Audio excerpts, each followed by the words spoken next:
Well, hello everyone. Welcome to another Sunday School Teacher Workshop. Again, I express my apologies for this being a little later in the week than it should be. The hotel Judy and I usually stay at in Slidell was just overbooked, and normally we get a suite, so that allows us to have a separate compartment for me to be able to record in, because I usually do it on Thursday morning, and she's still asleep around that time, so I don't want to disturb her. But we didn't get that, so didn't have the chance to. Nonetheless, here we go. Even though it might be a day late, hopefully it's not a dollar short. So we are in Unit 11, Session 3. So the middle section of our quarterly material here, and we're focusing on the core passage, 2 Samuel chapter 7, verses 18 through 29. Now, as is kind of my custom, I normally deviate away from the title that the Gospel Project writers have given us, and I'm probably doing that more so than I have with all the lessons that we've had so far.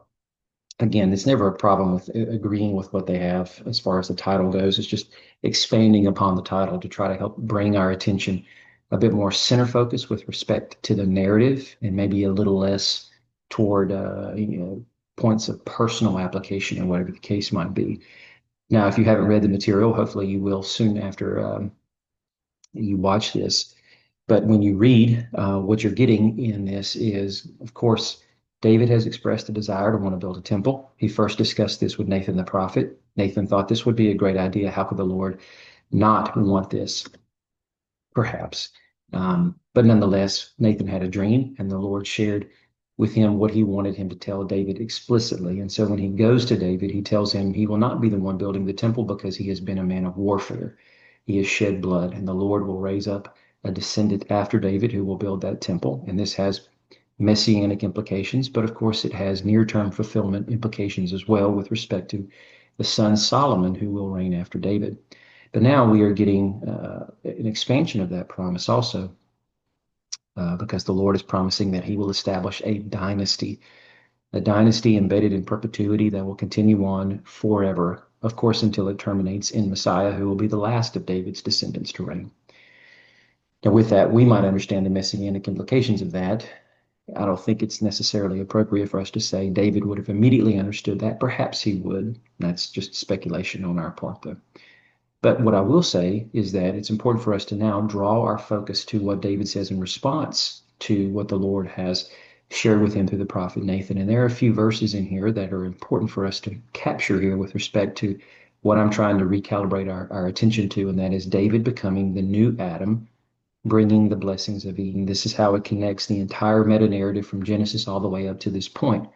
It's driving the story from what God has done in creation to this moment in convergence on human history, where God is signaling that David is going to be the house within the tribe of Judah, within the host nation of Israel, that is going to be partnering with the Lord to accomplish what God said was going to happen from Genesis chapter 12, verses 1 through 3, when he first spoke to Abraham, promising that through Abraham and the family yet to be born, that he would bless all the families of the earth. So, in order for us to make sure our students understand this, we must first understand the links between the stories of the major pivotal figures that we've seen so far. And of course, there might be some people we're leaving off this list because, again, it's a PowerPoint slide, and I did not want to make it so exhaustive that I'm covering this material over multiple slides. I want to try to keep it easy and digestible. So what we're going to do is just look at some of these links between these passages so that, again, you can point these things out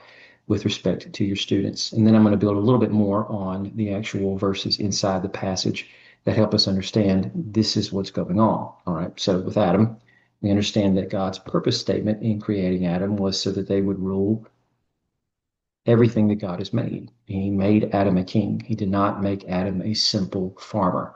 I know it might be easy to see that with respect to the idea that Adam is told to just simply work the garden.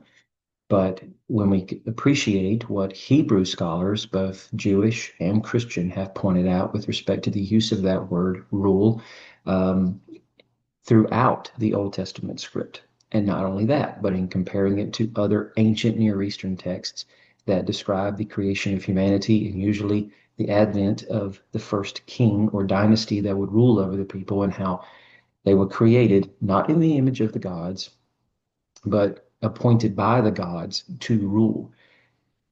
That's a much larger and deeper conversation that we don't have time to expound upon here, but I've done that in previous material. Hopefully, with some of the reading that you've done on your own, you've come to recognize, again, this is kingly language.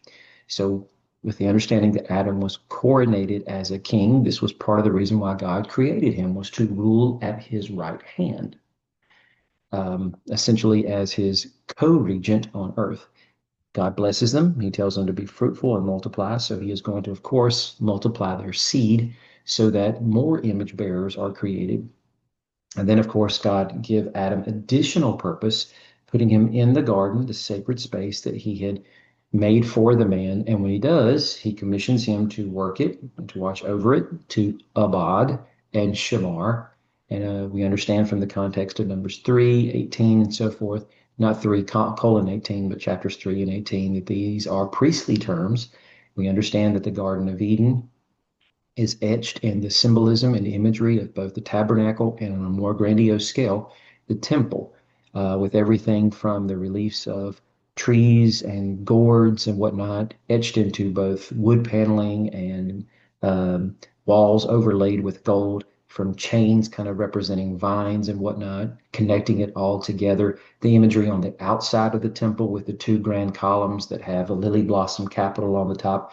And then, of course, the imagery of cherubim everywhere one turns once they're inside the sacred space of the holy place, and even more so for the high priest, the most holy place. There's no escaping or denying that the temple is a callback to the Garden of Eden itself. So, with that, we have a king priest ruling in the garden, assimilating wisdom from the Lord, who's supposed to be sharing this with all the image bearers that the Lord will bring from him as he blesses him to be fruitful and multiply. This is recapitulated when we go to Noah, right? And we don't even have to spend as much time here with Noah because the words are almost verbatim. When Noah comes off the ark, this is exactly what the Lord tells him. He doesn't necessarily use the word rule, but when he says everything is placed under your authority, what else could he mean but that? And then again, he does use the exact same words with respect to being fruitful and multiplying. So the idea is that man is going to have seed. And because he is going to have seed, then if mankind walks faithfully with the Lord, as Adam was supposed to, and Adam does after he leaves the garden, hence the story of Cain and Abel, and Abel's response to the Lord as opposed to Cain's, and then again Seth's response as he's raised up in Abel's stead. And the same can be said for Noah, right? At least with respect to Shem, who is the progenitor of Abram's line. There is even some Jewish lore that suggests that Shem is actually the key figure of Melchizedek that Abram will run into several years later, I should say centuries later, once he actually comes back from the raid against the kings of the east who came and dominated Sodom and Gomorrah and took Lot to be captive. There's nothing biblically, I think, that backs that up necessarily, but point being is that it just seems to further underscore the prospect that Shem was like Seth and Abel before him from the patriarchal king priestly figures of Adam and Noah that carries on that particular legacy. And so, of course, we have the idea that Noah, his wife, and their sons' wives were all placed inside the quote sacred space of the ark. Now, I say sacred space because when you look at the idea of the ark constructed on three separate tiers, or with three separate tiers, and that inside it we have both man, beast, and God brought them into the ark, that you've basically boxed up the Garden of Eden and you've taken it into a ship. And that works well with the imagery that's given to us at the very end of Scripture, right? When you think of in the book of Revelation, the new city temple slash garden is descending out of heaven and it's shaped like a cube. So if you think about the ark itself, of course, it's not cubic, it's rectangular, but the idea nonetheless is that you have a box-like structure where you have, again, on multiple tiers, man, beast, God cohabitating together. So with that, we see that God has not only started the experiment with Adam, he's brought it forward with Noah, again, linking these stories together, but the main points behind it is king, priest, and then seed. And then we get to Abram, who becomes Abraham. It's no different, except for the fact that God is now somewhat changing the wording because he's calling a man who's 75 with a wife who's 65 who's past the natural childbearing age. And they, of course, do not expect at this point to have children. And when God appears, he says, I will make nations come from you. So clearly, that signals that he is going to have children. But more importantly, he also says kings is going to come from him. So according to ancient custom, it doesn't matter what culture we're talking about, people who progenate kings are normally kings. Now, sure, brand new dynasties can begin with people who were never kings before, not even born into the noble class. And so that doesn't mean that their father before them was a king in most instances. Or I should say in some instances, but in most instances, that's the case. The fathers of princes are indeed kings. But when you consider the destiny that saddled upon Abram's back, he indeed is something of a king, as is recognized by even his Gentile counterparts that live with him in the land of Canaan. After Sarah has died, he seeks for a place to bury her. He doesn't want to bury her on borrowed land, so he purchases the land. And when he does this, brokering a deal with the Hittites, this is what they said, that they considered him to be a prince amongst the people. Now, again, he wasn't actually of noble birth. He wasn't recognized, in any official regal way as a king. It's just the idea that he is recognizable as a prince of Yahweh in the grand scope of the meta narrative. He does live amongst human beings as king. After considering he is the one who inherits the legacy of Adam and Noah, king in the sense that he is living and perhaps partnering with God and ruling in this way, or working to establish rule with God in the way that Adam and Noah were supposed to.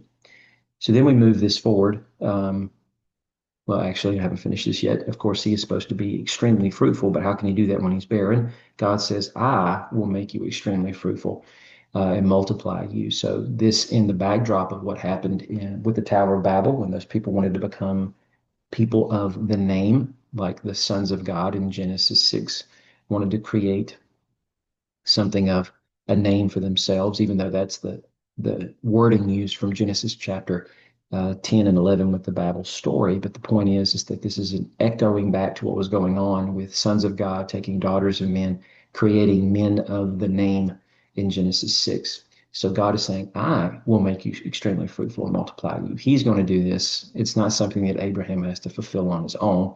God will take care of it. Abraham just simply needs to act in faith.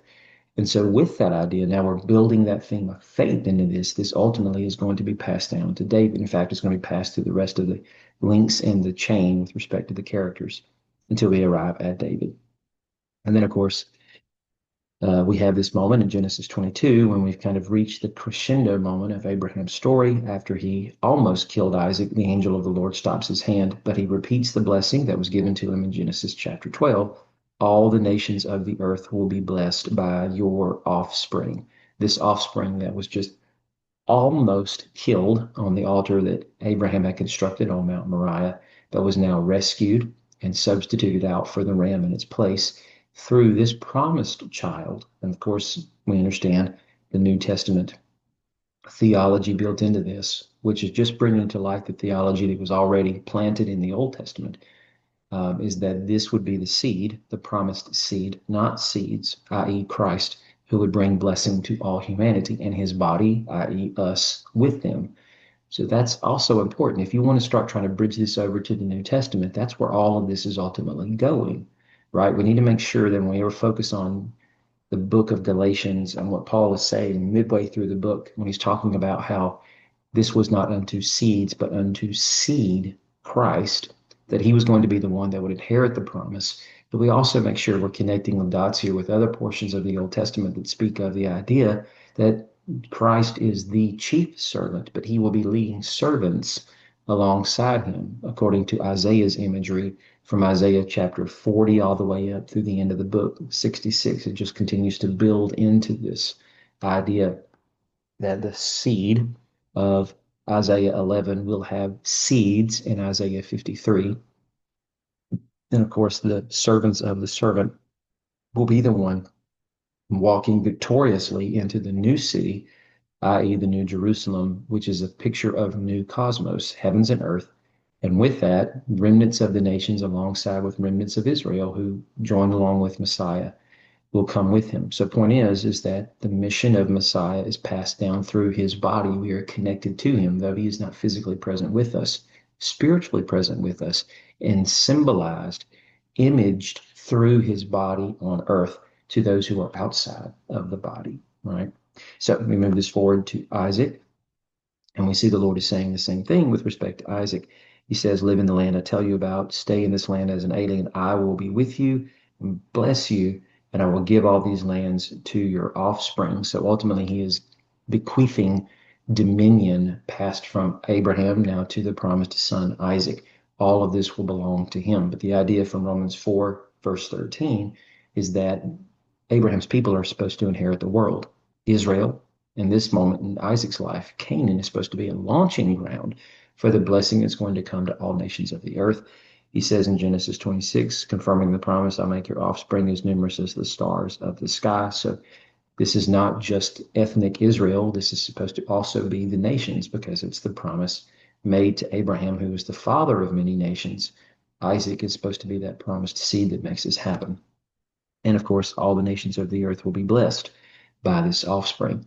Jacob, same thing. When he is leaving the land of Canaan and he is camping out at Luz, that's renamed Bethel, he has this vision where he sees the Lord seated at the top of this staircase where angels are ascending and descending on it. And he says, I will give you and your offspring the land on which you are lying. So again, this all goes back to the kingship concept here, diminutive authority, as they are supposed to be the people that God has chosen to bring this promise through. His offspring will be like the dust of the earth, and they will spread out toward the east or west, east, north, and south.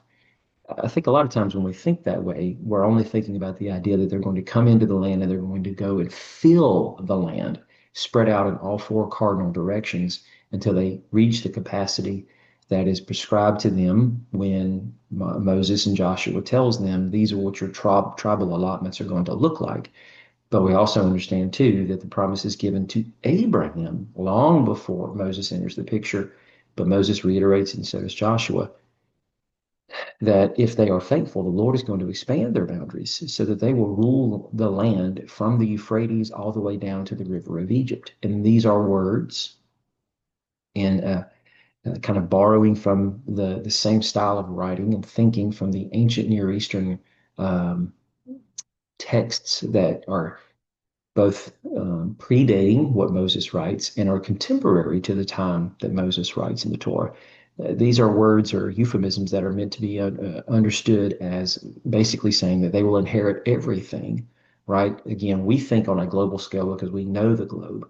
We know that there are 7 continents and there are hundreds of countries that pepper the continents with tons of different types of cultures and languages, creeds, customs, and so forth. But from the purview of biblical writers, they have a much more narrow scale with respect to the idea of the world. Sometimes they use phrases like to the furthest coast and islands that mean for everything else out there that's not been discovered that they don't know about. That yes, this pertains to everything as far as creation goes. But for the most part, they're thinking only with respect to the area of the world that they live in and the nations that surround them that they know of. So the idea of them reigning or ruling everything from the Euphrates to the River Egypt is to say they're going to spread out. They're going to expand the quote garden that they are supposed to be planted in Eden, the new Eden, Canaan, which will become Israel, and again spread what they have to the world, which is the idea behind bringing blessing to all nations, which is exactly what he tells Jacob. All the peoples of the earth will be blessed through your offspring. All right, so centuries later, we finally get to David, and here's what the Lord tells him. I took you from the pasture, from tending the flock, to be ruler over my people, and I've been with you wherever you've gone.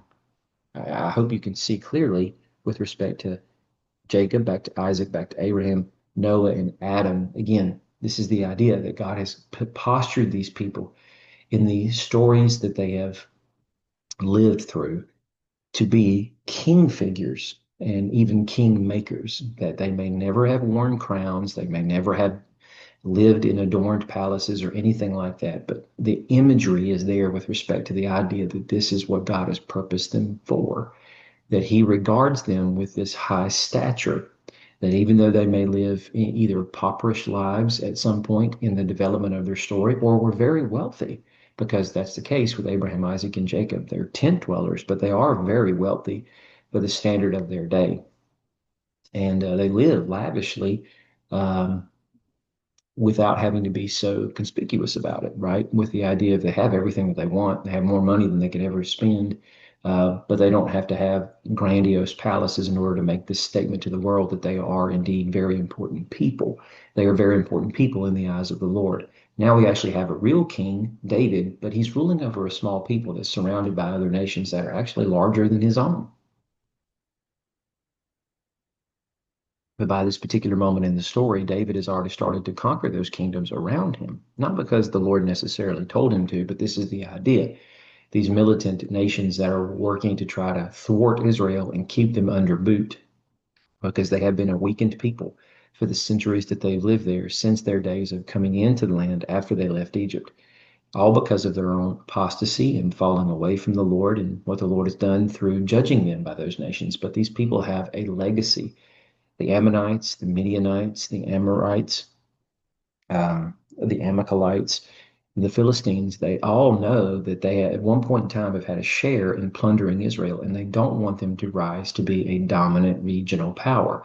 And they're not going to let David do that in an unchecked way. So the Lord allows David to do this. He gives these peoples over to David, placing them in the palm of his hands, and expands the borders of Israel, um, in some way that people don't seemingly go and settle into those lands, or at least that we have record of in Scripture. But you get my point. The idea is that David is taking the Eden experiment with Adam, and he is beginning to expand the borders outside of Israel. And Israel is supposed to be the new garden. And when I say Israel, I don't mean the people, I mean the country that was formerly called Canaan. And the Lord says, I'll make a house for you. So when he talks about this, this is dynasty, right? So the idea, again, is that his people are going to spread out. But now this specifically is for David's own house. He says, I'll raise up a descendant after you who will come from your body, and I will establish his kingdom. So just as it was with Adam, be fruitful and multiply, there's going to be children. And David already has children at this particular point, yet he also speaks in the same way he does to Abraham, who has a child before Isaac beget. It's Isaac, through Isaac, that your seed will be called. So the idea here is he's saying, I will choose a king from your line who will reign in your stead.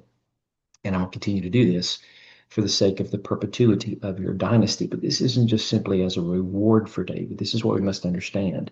It's not to just simply say to David, I'm going to make sure that your dynasty never ends. It's also to make sure that as he gives this promise to David, the implications of what will come from a godly man like David ruling on the throne and in the successive generations will be able to accomplish more than David did, more than Solomon did, and so on, until eventually what Adam was commissioned and coordinated to do will be what happens. And of course, this will culminate with Messiah's coming. And he is the one who will build a house for my name, i.e., a temple, of course, and I will establish the throne of his kingdom forever. I will be his father, and he will be my son. And this is how all of the offspring of the earth will be blessed. Now, I say that with the intent of going back to the actual passage itself. And there's a couple things I want to point out here. Now, I can't mark on the screen. This is just another app. So with that, you'll have to bear with me. I'll try to highlight, if I can, the verses that I'm talking about. But notice here when we get to verse 19, at the very end of the verse, when he says, For you have also spoken about your servant's house in the distant future. And this is a revelation for mankind. So, that's an interesting statement to make. What's the purpose behind this? We don't have time to go into any real deep measure of exegetical discussion with respect to this. But point being is that even when you look at this little plus mark here, which in this app shows what the literal translation means, a custom or an instruction for mankind. Why would this matter for the rest of humanity? Right? I mean, there are kingdoms, like I said, that are both near to David's own, that are bigger than his. There are kingdoms far away from his own, such as those in the Mesopotamian River Valley.